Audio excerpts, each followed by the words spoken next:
కొంచెం చచ్చిపోండి మావయ్య గారు. చచ్చిపోనా? ఇప్పుడే చచ్చిపోండి. చచ్చిపోనన్నా. మీకు తెలియకుండానే మీ ప్రాణం పోయేలా చేస్తామండి.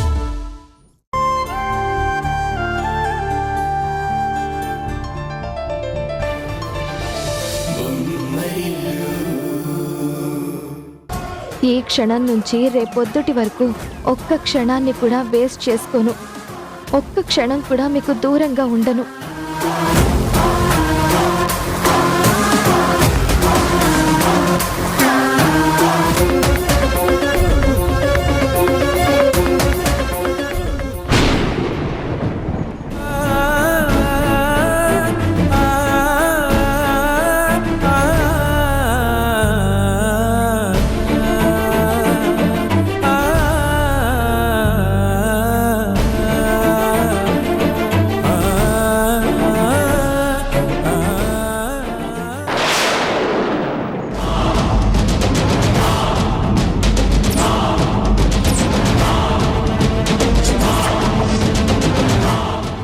ఏమైంది? సడన్ గా ఇలా అయిపోయారేంటి?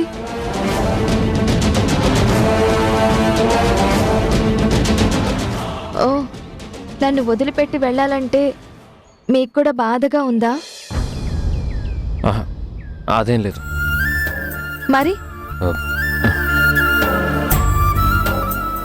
నీ కడుపులో పెరుగుతున్న బిడ్డ మీద ఆశపడుతూ నిన్ను సంతోషపెడుతున్నాను.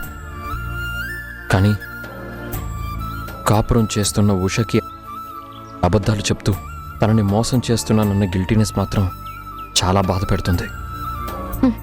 బాధపడకండి, తొందరలోనే ఆ బాధ తగ్గుతుంది.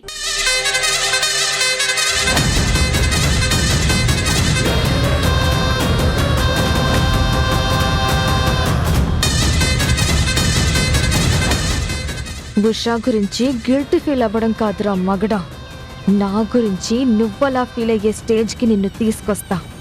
చూస్తూ ఉండు.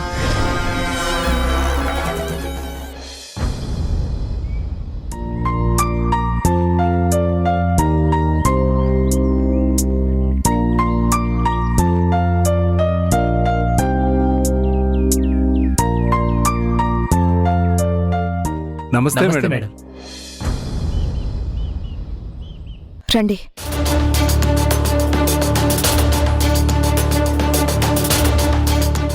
మీరేదో అర్జెంటుగా కలవాలని అడిగితే అపాయింట్మెంట్ ఇచ్చాను.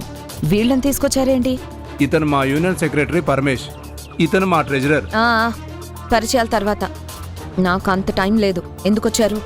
వీళ్ళ అబ్బాయి ఆరోగ్య పరిస్థితి బాలేదు మేడం. అర్జెంటుగా ఆపరేషన్ చేయకపోతే బతకడని డాక్టర్లు చెప్పారు. డాక్టర్లే బ్రతికించలేనప్పుడు నేనేం చేస్తాను? ఆపరేషన్ చేయించాలంటే అతనికి డబ్బులు కావాలి కదా మేడం. ఓ, ఆపరేషన్కి చందాలు వసూలు చేస్తున్నారా? కాదు మేడం, ఇతను ప్రావిడెంట్ ఫండ్ కోసం అప్లై చేశాడు. అప్లై చేసి చాలా కాలమైనా ఇంతవరకు మీరు అమౌంట్ ఇవ్వలేదంట. ఇప్పటికే చాలా ఆలస్యమైంది మేడం. ఇంకా ఆలస్యమైతే వాళ్ళ అబ్బాయి ప్రాణాలకి ప్రమాదం మేడం. ఇతనే కాదు మేడం, దాదాపు 70 మంది పిఎఫ్ లోన్ కోసం అప్లై చేశారు. రేపు మాపు అంటూ పోస్ట్ పోన్ చేస్తున్నారు తప్ప వాళ్ళకి అమౌంట్ అందజేయట్లేదు. టెక్నికల్ ప్రాబ్లమ్స్ ఉంటాయి, దానివల్ల లేట్ అయ్యి ఉంటుంది. ఏంటి మేడం ఆ ప్రాబ్లం? ఆ ప్రాబ్లమ్స్ ఏంటో మీకు చెప్పాల్సిన అవసరం నాకు లేదు. కానీ అడిగిన వెంటనే పిఎఫ్ లోన్ ఇవ్వాల్సిన బాధ్యత మీకు ఉంటుంది కదా మేడం. కుంటే సరిపోదు కదా, పరిస్థితులు అనుకూలంగా ఉండాలి కదా. ఇప్పట్లో నేను మీకు పిఎఫ్ అమౌంట్ ఇవ్వలేను.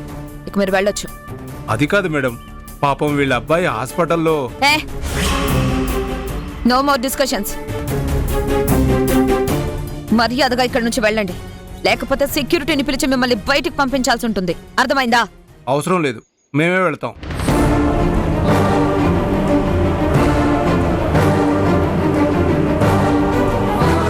నమస్తే సార్.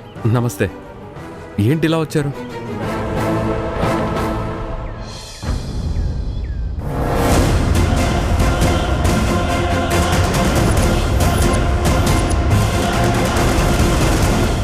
మేఘనా, గుడ్ న్యూస్. ఏంటి? ఫార్మా కంపెనీకి సంబంధించి లోన్ కోసం అప్లై చేశాం కదా, ఆ లోన్ శాంక్షన్ అయింది. కంగ్రాట్స్. Thank you. సో నువ్వు అనుకున్నట్టుగా లోన్ వచ్చింది కాబట్టి ఆ లోన్తో డాడీ నీకు అప్పగించిన ఫార్మా కంపెనీని బాగా డెవలప్ చేయి.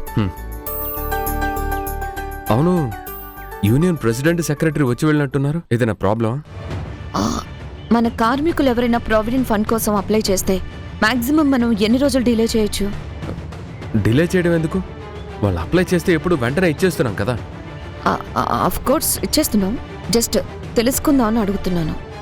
ఆ విషయం తెలుసుకోవాల్సిన అవసరం ఇప్పుడెందుకు వచ్చింది? ప్రావిడెంట్ ఫండ్ అకౌంట్లో అమౌంట్ లేదా? ఉంది. మొన్న ఉషా వాళ్లతో పోటీ పడి ఆప్షన్లో ల్యాండ్ కొన్నాను కదా, ఈ పిఎఫ్ అమౌంట్ అటు ట్రాన్స్ఫర్ చేశాను. అలా ఎలా చేసావు మేఘనా? తర్వాత అమౌంట్ వచ్చాక అడ్జస్ట్ చెయ్యొచ్చులే అని చేశాను. ఈ లోపల కార్మికులు లోన్కి అప్లై చేస్తే ఏం చేస్తావు?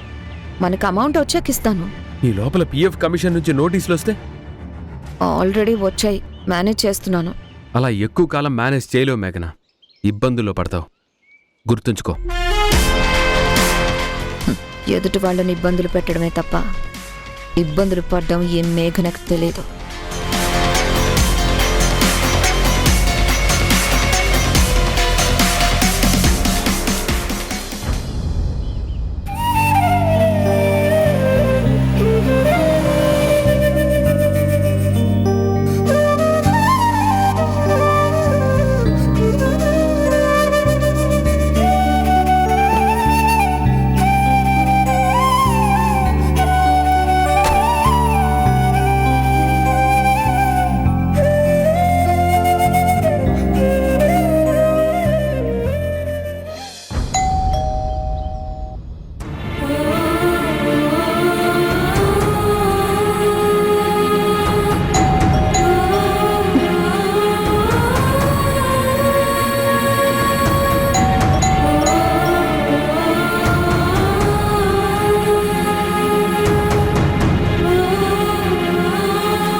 Hi Usha, good morning.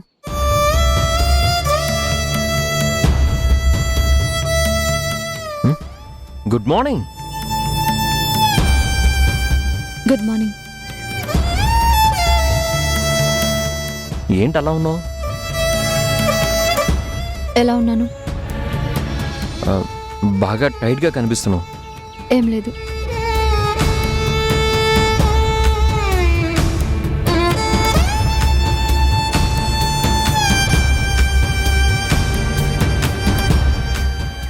Vizag నుంచి జర్నీ చేసి వచ్చిన నేను అలసిపోవాలి కానీ ఇంట్లో ఉన్న నువ్వు ఇలా అలసిపోయినట్టు ఉండడం ఏంటి?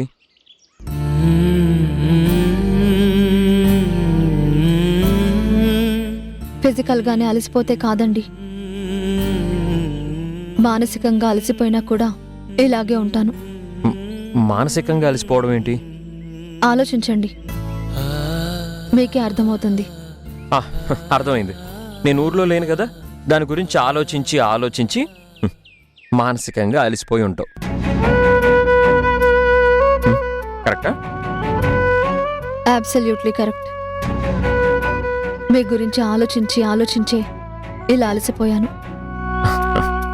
ఇప్పుడు నేను వచ్చాను కదా, ఆ అలసట అంతా వదిలిపోతుంది. వదిలిపోవాలండి, ఖచ్చితంగా అది వదిలిపోవాలి.